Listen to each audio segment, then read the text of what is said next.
আমি 17 বছর যাবৎ প্রবাস জীবনে আছি।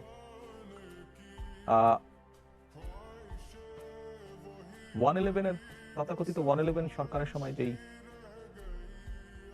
শারীরিক নির্যাতন আমার উপরে হয়েছিল, তারপরে চিকিৎসার জন্য আমি এই দেশে আসি। আমি যখন এখানে আসি, আমার ভাইকে আমি রেখে এসেছিলাম, ছোট ভাইকে।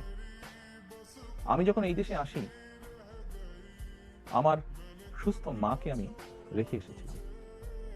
একটি ঘর রেখে এসেছিলাম, যেই ঘরে আমি এবং আমার ছোট ভাই বড় হয়েছি, যেই ঘরে আমার বাবার স্মৃতি ছিল, যেই ঘরে আমাদের 2 ভাইয়ের সন্তানরা জন্মগ্রহণ করেছিল, যেই ঘরে আমার মায়ের বহু স্মৃতি ছিল। সেই স্মৃতিগুলোকে ভেঙে চুরে ধুলায় মিশিয়ে দেওয়া হয়েছে। যে ভাইকে আমি রেখে এসেছিলাম, সেই ভাই এখন আর নেই।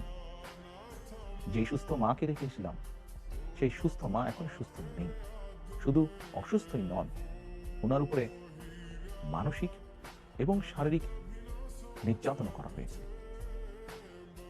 আমি আমার পরিবারের যে কাহিনী আপনাদের সামনে তুলে ধরলাম, এটিকে আপনারা কাহিনী বলুন বা সংগ্রাম বলুন, যেটাই বলুন না কেন, এটি শুধু আমার কাহিনী না, আমার পরিবারের কাহিনী না। এরকম কাহিনী বাংলাদেশের শত না, হাজার হাজার পরিবার।